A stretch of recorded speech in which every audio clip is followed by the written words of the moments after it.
नाशिक जिल्ह्याचं हे भयान वास्तव आपण पाहिलं। जिल्ह्यातील ही पाणीबाणी आणि तहानलेली ही जनता लोकप्रतिनिधींना दिसत नाही का असा सवाल साहजिकच उपस्थित होतोय। त्याचं कारण म्हणजे अगदी काही दिवसांपूर्वी निवडणुकीच्या प्रचारासाठी हेच लोकप्रतिनिधी आणि नेते मंडळी गावोगाव फिरत होते। मात्र जशी निवडणूक संपली तसे हे सर्व नेते मंडळी गायब झालेले आहेत। नाशिकचे विद्यमान आमदार आणि खासदार कुठे आहेत? पाण्याच्या या प्रश्नावर ते का बोलत नाहीत असा सवाल सर्वसामान्य नाशिककर विचारतायत।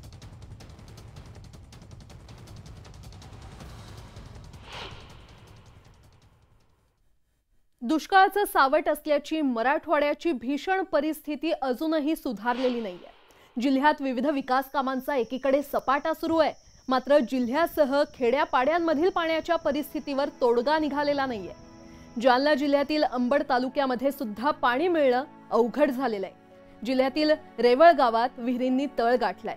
वृद्ध महिलाच काय तर चिमुकल्यांना देखील पाण्यासाठी विहिरींवर तेही भर उन्हात जावं लागतंय। टँकर नसल्यानं गावकऱ्यांना 2 किलोमीटरवरून पाणी आणावं लागतंय।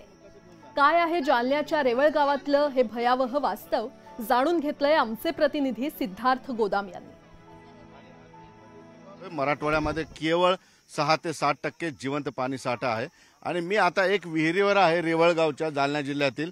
त्या विहिरीवरचं दृश्य तुम्हाला सांगू शकेल की नेमकं ग्रामीण भागातली परिस्थिती काय आहे। इकडे सुद्धा आपण बघू शकतो की महिलांचा सकाळी 6 वाजल्यापासून झुंडीनं पाणी आणणे, दुपारपर्यंत पाणी आणणे हा एक कलमी कार्यक्रम आहे। कारण एक हांड्यासाठी या महिला 2 किलोमीटर आलेल्या आहेत, त्यामध्ये लहान मुलं असतील, महिला असतील। हा त्रास ग्रामीण भागामध्ये आहे। असं नाही की काही भागांमध्ये टँकर आहेत, मात्र काही भागामध्ये टँकर नसल्यामुळं गावच्या आसपासच्या विहिरीवर अशा पद्धतीच्या रांगा लागतात। आपण बघतोय या ठिकाणी आहेत महिला। आई, किती भांडे लागतात तुम्हाला? 4-5 भांडे लागतात इळातून। मग काय पाणी सांगितलं दुपारलो काम तर करणं होतच नाही आमच्याच्याने।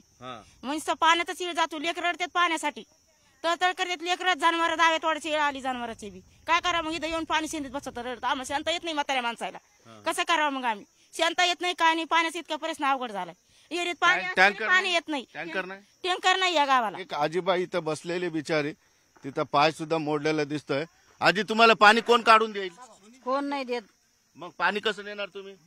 हे लेकरा बाळाला सांगते, मला कोण नाही। मग कुणीतरी भरून दिल्याशिवाय नाही नेत। बघा परिस्थिती, आजी एकटी आहे, तिला कुणीतरी भांडं भरून दिल्याशिवाय या ठिकाणी जी आहे ती पाणी इथून नेऊ शकत नाही। आपण बघतोय पाणी शेणणे, काढणे हा एक फार अवघड प्रकार आहे। अनेक महिला पाणी काढण्याच्या नादामध्ये विहिरीत पडून त्यांचा मृत्यू सुद्धा झालेला अनेक घटना या ठिकाणी महाराष्ट्रात घडलेल्या आहेत। आपण बघतोय या विहिरीवर अगदी सकाळी 6 वाजल्यापासून जे आहेत महिला या ठिकाणी पाणी काढतायत। अगदी जीवावर उदार होऊन पाणी। आई, काय म्हणाल, कशी परिस्थिती? हा, परिस्थिती काय, पाणीच नाही प्यायला, हे असं शेंदावं लागत आहे येऊन। कोणी शेंदून देत नाही, काय नाही। मग आता काय करावं, तरी पाणी प्यायला नेवच लागत आहे लेकरा बाळाला।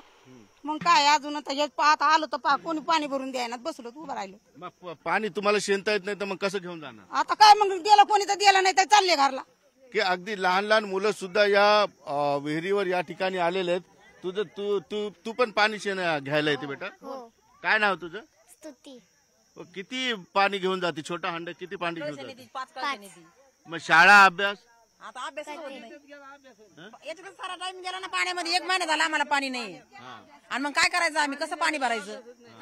आम्हाला टँकरची काहीतरी सुविधा करा। आमच्या सासूबाई वारल्या तर आम्हाला पाणी नाही। आमचे लोक पाहुणे अशीच गेले बिगर पाण्याचे। कशालाच पाणी नाही। 21-22 तारखेला मैत झाली सासूबाईची आमच्या। पाणीच नाही तर काय करायचं? आम्हाला पाणी नाही। 1 महिना झालं पाणी नाही। पाहुणे असेच गेले आमचे, बिगर पाण्याचे गेले, प्यायला पाणी नाही भेटलं आम्हाला। का हा अत्यंत महत्वाचा सामाजिक प्रश्न ग्रामीण भागामध्ये निर्माण झालेला आहे। कुणाच्या घरात मयत झाली असेल, कुठं लग्न असेल, काही धार्मिक कार्यक्रम असेल तर त्या ठिकाणी गावामध्ये लोकांना बोलायची सोय नाहीये। कारण ज्या महिला डोळ्यात पाणी आणून सांगताय की त्यांच्या सासूबाईंचा मृत्यू झाला तर गावातली लोक विदाऊट पाणी तशीच गेली। हा फार मोठा सामाजिक प्रश्न या ठिकाणी निर्माण झालेला आहे।